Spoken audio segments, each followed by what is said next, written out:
2013 की वह काली अंधेरी रात केदारनाथ में बारिश रुकने का नाम नहीं ले रही थी और देखते ही देखते इसने विकराल प्रलय का रूप ले लिया।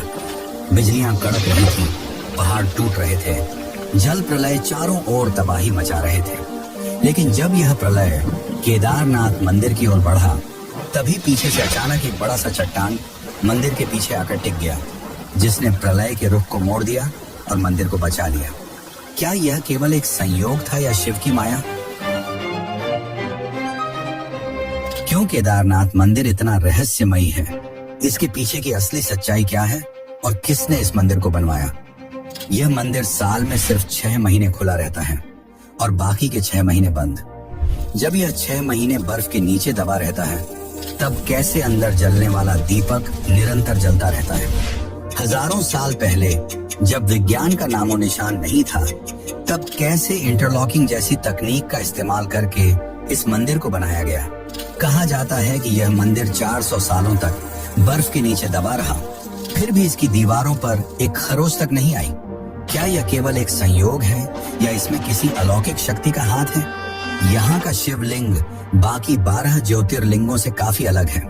हिमालय की गोद में बसा केदारनाथ मंदिर केवल एक मंदिर नहीं, बल्कि इसके अंदर कई ऐसे रहस्य समाये हुए हैं जो आपको हैरान कर देंगे। तो क्या आप इन रहस्यों को जानने के लिए तैयार हैं? तो चलिए चलते हैं केदारनाथ धाम की इस यात्रा पर, जो आपके होश उड़ा देगी।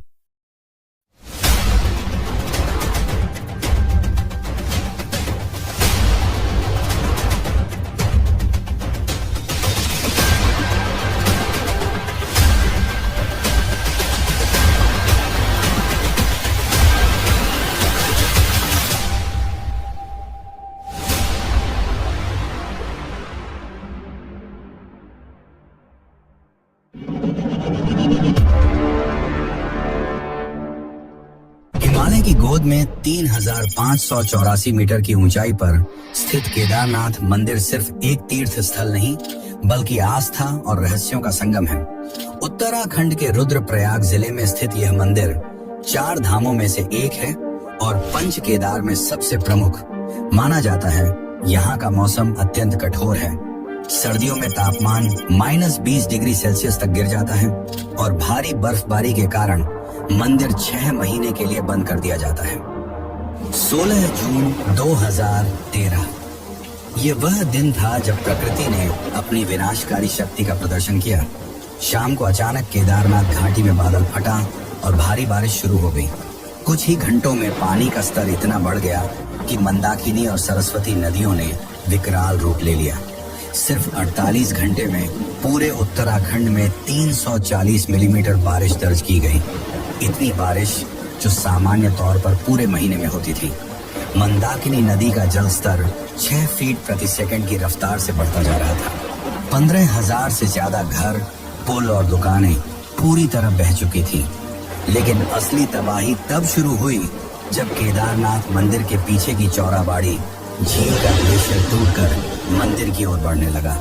1.5 किलोमीटर चौड़ी झील, जिसमें लाखों टन पानी भरा था, अब टूटकर बड़ी तेजी से अपनी राह में आने वाली हर चीज को मिटाते हुए मंदिर की ओर बढ़ रही थी। लेकिन तभी अचानक एक विशाल चट्टान केदारनाथ मंदिर के ठीक पीछे आकर रुक गई और उसके बाद बाढ़ का पूरा प्रवाह मंदिर के दोनों तरफ से निकल गया। ये विशाल चट्टान लगभग 20 फीट ऊंची और 30 टन भारी थी। अगर यह पत्थर अपनी सही जगह पर न रुकता तो मंदिर पूरी तरह तबाह हो सकता था। क्या यह केवल एक संयोग था या शिव की महिमा? यह चट्टान ठीक मंदिर के पीछे आकर कैसे रुक गई? स्थानीय लोगों और श्रद्धालुओं ने इस पत्थर को भीमशिला नाम दिया, क्योंकि मान्यता है कि इसका संबंध महाभारत के भीम से है। आज भी भीमशिला केदारनाथ मंदिर के पीछे स्थित है और हर श्रद्धालु इसे देखने के लिए वहां जाता है। यह सिर्फ एक चट्टान नहीं, बल्कि आस्था और चमत्कार का प्रतीक बन चुका है। वैसे क्या आपने कभी सोचा है कि बर्फीले सुनसान पहाड़ों के बीच इतनी भव्य मंदिर को कैसे बनाया गया होगा? कैसे हमारे पूर्वजों ने इंटरलॉकिंग तकनीक का उपयोग किया होगा? तो चलिए जानते हैं। और अगर आपको यह वीडियो अच्छी लग रही है तो कमेंट में हर हर महादेव जरूर लिखें।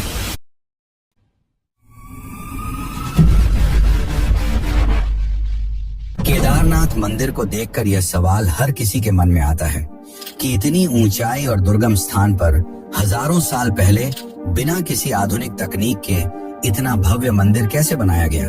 क्या इसे देवताओं ने बनाया या फिर प्राचीन भारत की इंजीनियरिंग इतनी विकसित थी कि आज भी वैज्ञानिक इस रहस्य को पूरी तरह सुलझा नहीं पाए।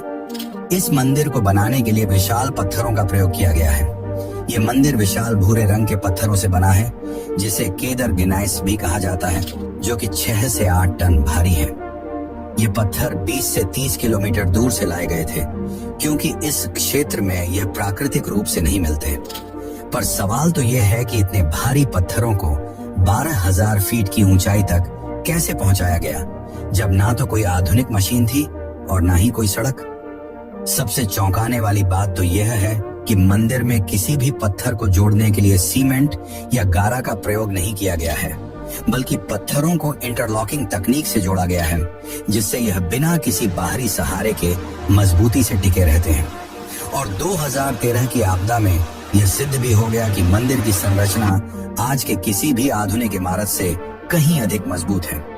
पत्थरों का भार और इंटरलॉकिंग डिजाइन इस तरह से किया गया है कि यह तूफान, बर्फबारी और भूकंप झेल सके।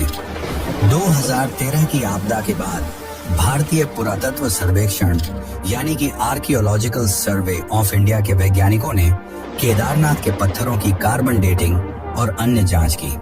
इसमें उन्होंने यह पाया कि यह मंदिर लगभग 1200 से 1500 साल पुराना है, यानी कि 8वीं से 10वीं शताब्दी के बीच बनाया गया है। लेकिन हिंदू मान्यताओं के अनुसार इसका इतिहास महाभारत काल से जुड़ा हुआ है, यानी कि यह मंदिर लगभग 5000 साल पुराना है।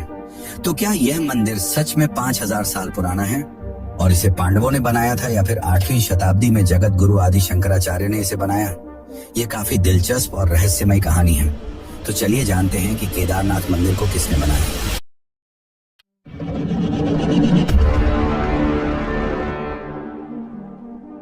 महाभारत युद्ध के पश्चात युधिष्ठिर को राजा घोषित कर दिया गया, जिसके पश्चात लगभग 40 वर्षों तक उन्होंने शासन किया।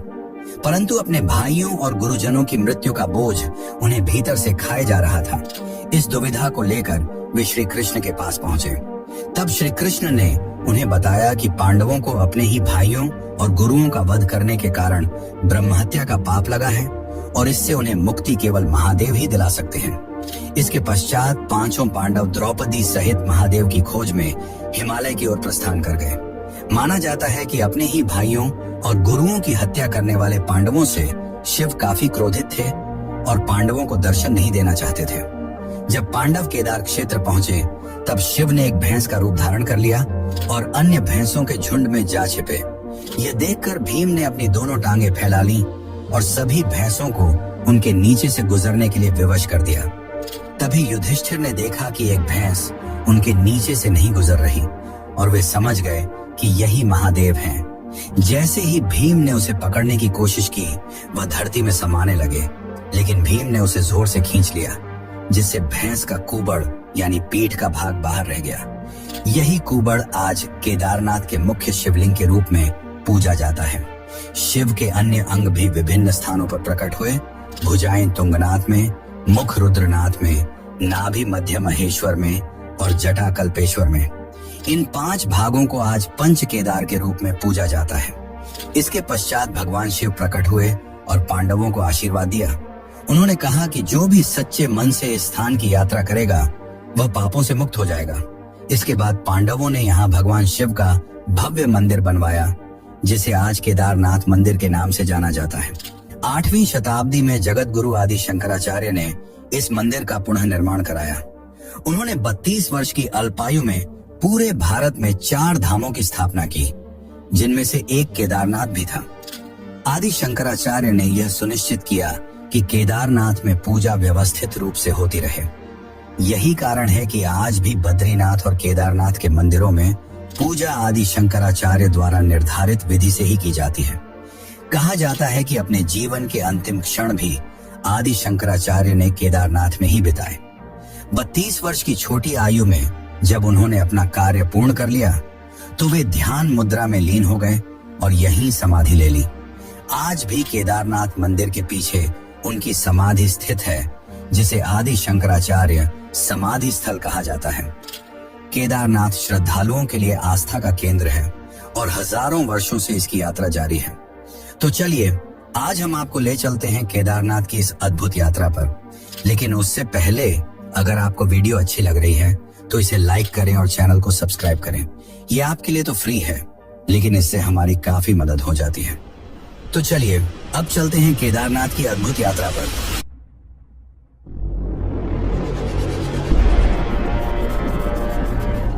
हजारों वर्षों से केदारनाथ यात्रा श्रद्धालुओं के लिए आस्था, साहस और भक्ति का प्रतीक रही है।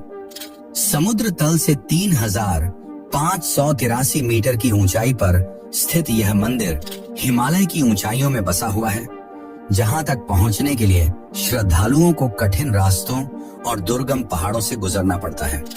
केदारनाथ तक पहुंचने के लिए कोई भी सीधा रास्ता नहीं है। इसका सबसे नजदीकी रेलवे स्टेशन ऋषिकेश है, जो करीब 210 किलोमीटर दूर स्थित है।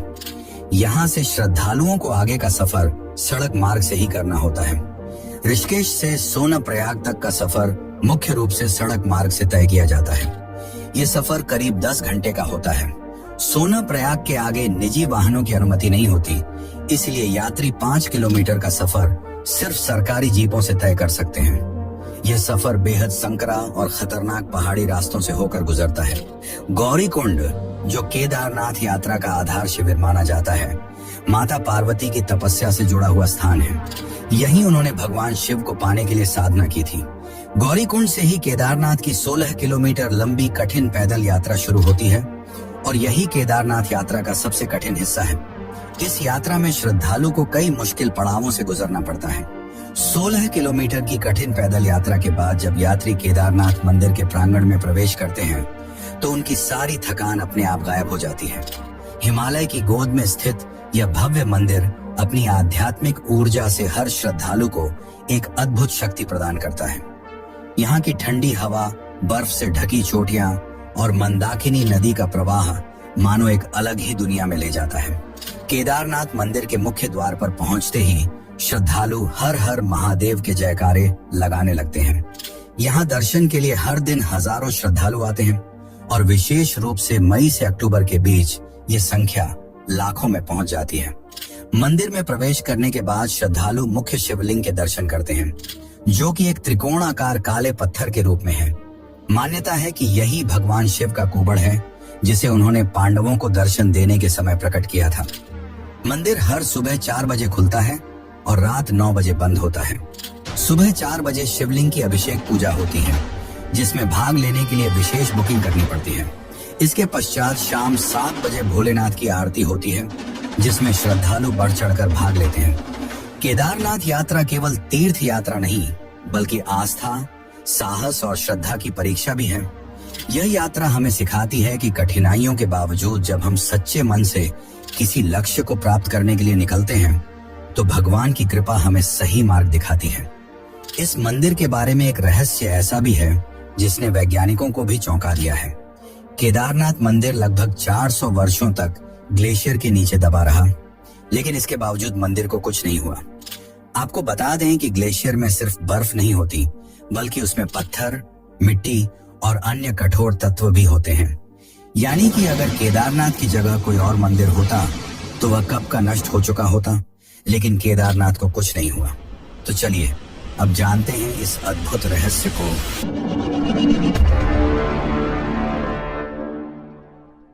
वैज्ञानिकों के अनुसार 1300 से 1800 ईस्वी के बीच पृथ्वी पर एक लघु हिमयुग यानी कि लिटिल आइस एज आया था। इस दौरान हिमालय में भारी हिमपात हुआ, जिससे केदारनाथ पूरी तरह बर्फ के नीचे दब गया। लगभग 400 वर्षों तक यह मंदिर बर्फ की मोटी चादर के बीच दबा रहा, लेकिन जब 400 सालों बाद बर्फ पिघली तो मंदिर ज्यों का त्यों खड़ा था, उसे एक खरोंच तक नहीं आई थी। वादिया इंस्टीट्यूट ऑफ हिमालयन जियोलॉजी ने इस पर विस्तृत अध्ययन किया और बताया कि यह मंदिर इस प्रकार बनाया गया है कि यह सभी प्राकृतिक आपदाओं को सहन कर सकता है। मंदिर के निर्माण में इंटरलॉकिंग तकनीक का उपयोग किया गया है। इस तकनीक में पत्थरों को इस प्रकार काटा जाता है कि वे एक दूसरे में पूरी तरह फिट हो जाएं। इस तकनीक का लाभ यह हुआ कि जब बर्फ का दबाव पड़ा तो मंदिर की दीवारों ने इसे सहन कर लिया और पत्थर अपनी जगह से हिले तक नहीं। भले ही यह मंदिर 400 वर्षों तक बर्फ में दबा रहा, लेकिन आज भी यह साल में सिर्फ 6 महीने ही खुला रहता है और बाकी 6 महीने बर्फ में दबा रहता है। माना जाता है कि इस दौरान यक्ष और गंधर्व स्वयं इस मंदिर में आकर भगवान शिव की पूजा करते हैं। लेकिन क्या आपने कभी सोचा है कि इसके पीछे का रहस्य क्या है? तो चलिए जानते हैं।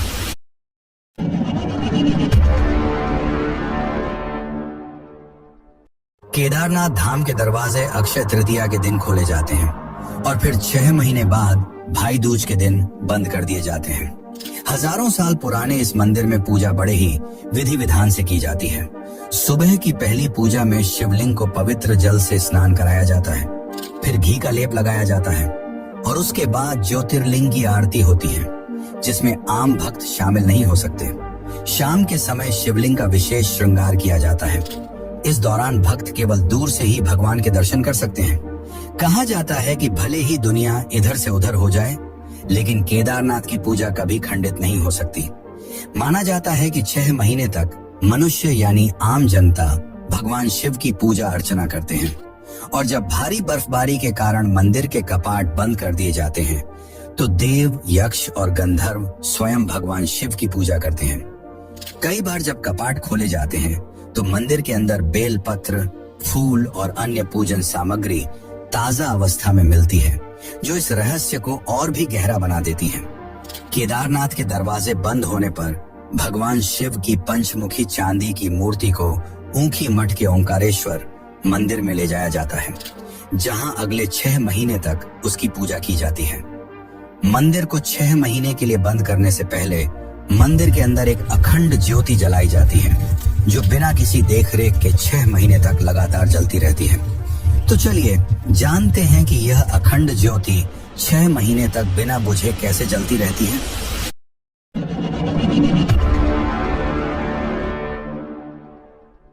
केदारनाथ मंदिर में एक ऐसा चमत्कार होता है जो विज्ञान के सारे तर्कों को चुनौती देता है।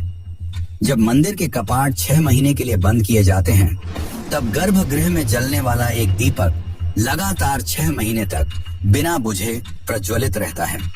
यह कोई साधारण दीपक नहीं, बल्कि श्रद्धा, आस्था और दिव्य शक्ति का प्रतीक है।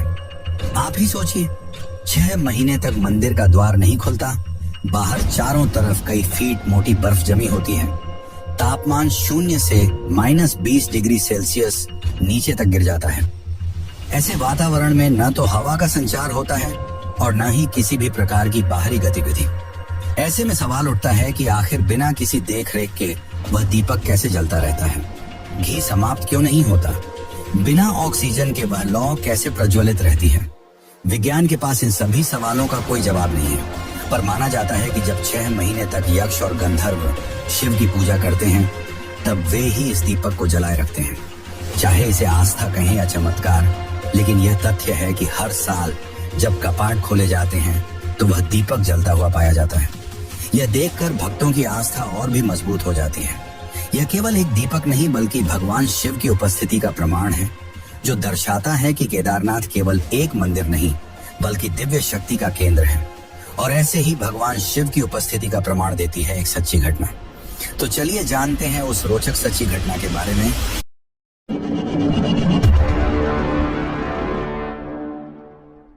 कई 100 वर्ष पूर्व, जब न तो सड़क थी और न ही रेल मार्ग का कोई साधन, तब लोग दूर दूर से कई महीने का सफर पैदल या बैलगाड़ी की मदद से तय कर केदारनाथ धाम के दर्शन के लिए आते थे। ये वैसे ही एक भक्त की अद्भुत मगर सच्ची कहानी है। एक समय एक भक्त 2 महीने की पैदल यात्रा करके केदारनाथ धाम के दर्शन के लिए पहुंचा, लेकिन जब वह मंदिर के पास पहुंचा तो मंदिर के कपाट बंद किए जा रहे थे। यह देखकर वह काफी उदास हो गया और उसने पंडित से बहुत विनती की, मगर पंडित ने यह कहकर मना कर दिया कि यह असंभव है और उसे लौट जाने को कहा। पर भक्त ने उसकी एक न सुनी और वहीं पर बैठ गया। रात को भीषण ठंड पड़ने लगी और वह ठंड और भूख से कराह रहा था। तभी एक अघोरी बाबा ने उसे देखा और कहा, इतनी ठंड में क्यों बैठे हो, लौट जाओ। तब भक्त ने कहा, मैं मंदिर के दर्शन किए बिना नहीं जाऊंगा। यह सुनकर अघोरी ने उसे खाने के लिए भोजन दिया और आग भी जलाई। फिर भक्त ने खाना खाकर वहीं विश्राम किया। जब सुबह उसकी आंख खुली तो उसने देखा कि केदारनाथ मंदिर के द्वार खोले जा रहे हैं। उसने बड़े ही आश्चर्य से पंडित से पूछा, आज केदारनाथ के द्वार क्यों खोले जा रहे हैं? पंडित ने उत्तर दिया, 6 महीने बाद आज मंदिर के द्वार खोले जा रहे हैं। यह सुनकर भक्त आश्चर्यचकित हो गया और बोला, ये कैसे हो सकता है कि एक ही रात में 6 महीने बीत गए? तब पुजारी ने उससे पूछा, तुम्हें रात में खाना किसने दिया था और यह आग किसने जलाई? भक्त ने उत्तर दिया, एक अघोरी बाबा थे जिनकी लंबी जटाएं थीं और उन्होंने रुद्राक्ष धारण किया हुआ था, और हाँ, उनके हाथ में त्रिशूल और डमरू भी था। ये सुनकर पंडित समझ गए कि वह कोई और नहीं बल्कि स्वयं महादेव थे जिन्होंने अपने भक्त की रक्षा की। वैसे केदारनाथ में उसके पुजारी की भी काफी चर्चा होती है। यहाँ के पुजारी की अनूठी परंपरा भी लोगों के लिए कौतूहल का विषय है। तो चलिए अब जानते हैं केदारनाथ के पुजारी के बारे में।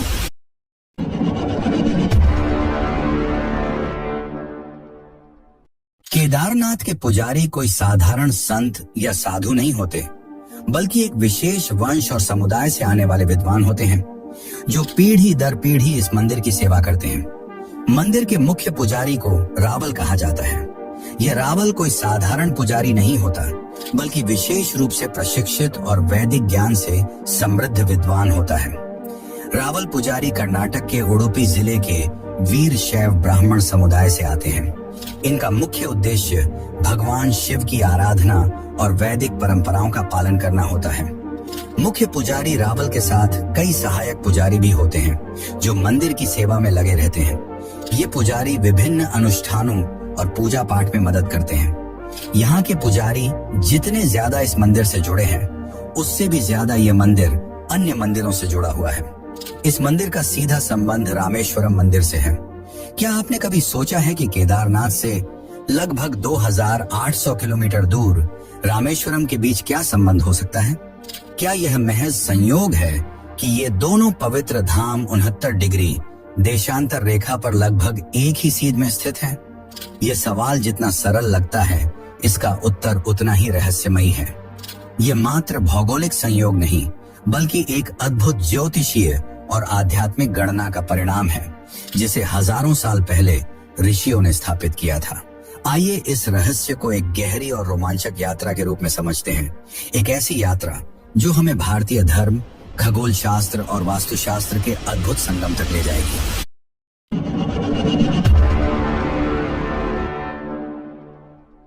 अगर हम भारत का नक्शा उठाकर देखें तो एक चौंकाने वाली बात सामने आती है।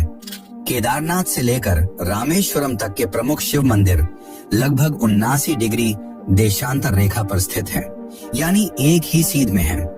इन मंदिरों को जोड़ने पर एक सीधी रेखा बनती है। इस भक्ति पथ में आने वाले प्रमुख मंदिर हैं केदारनाथ, फिर मध्य प्रदेश में कालेश्वर और ओंकारेश्वर मंदिर, उसके बाद उज्जैन का महाकालेश्वर मंदिर और अंत में तमिलनाडु का रामेश्वरम मंदिर।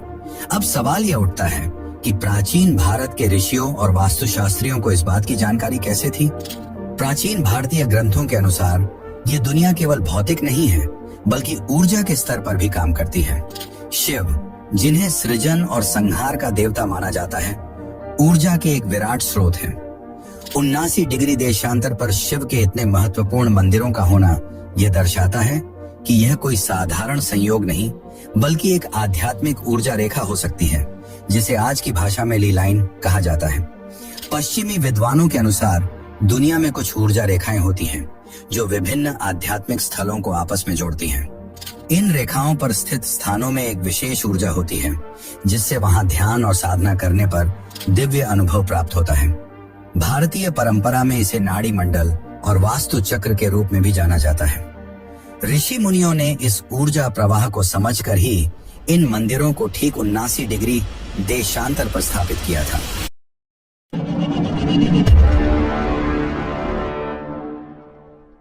आपने कभी सोचा है कि जब हम किसी रहस्यमयी कहानी को पढ़ते या सुनते हैं तो हमारी जिज्ञासा हमेशा बनी रहती है?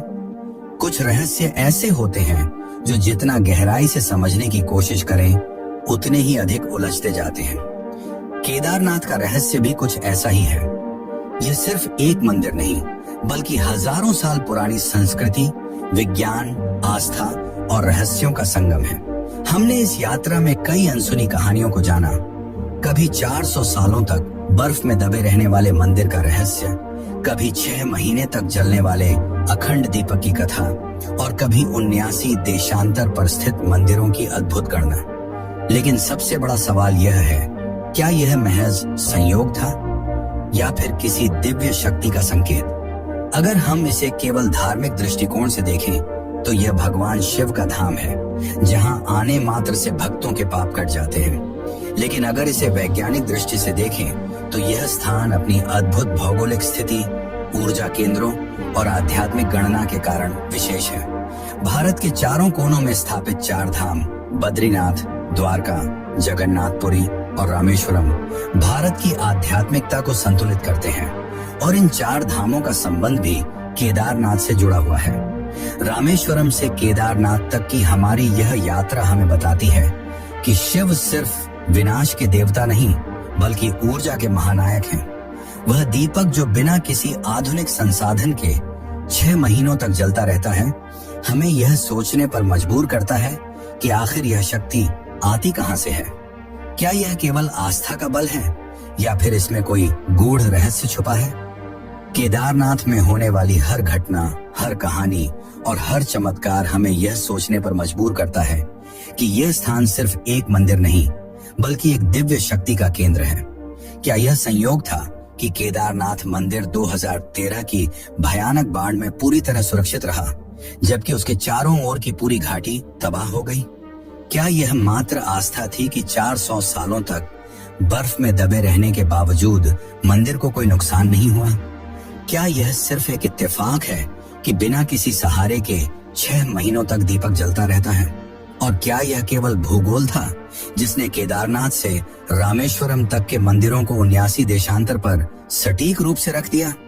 अगर आप इन सवालों के जवाब तलाशेंगे तो आपको एक ही उत्तर मिलेगा, यह महज संयोग नहीं हो सकता।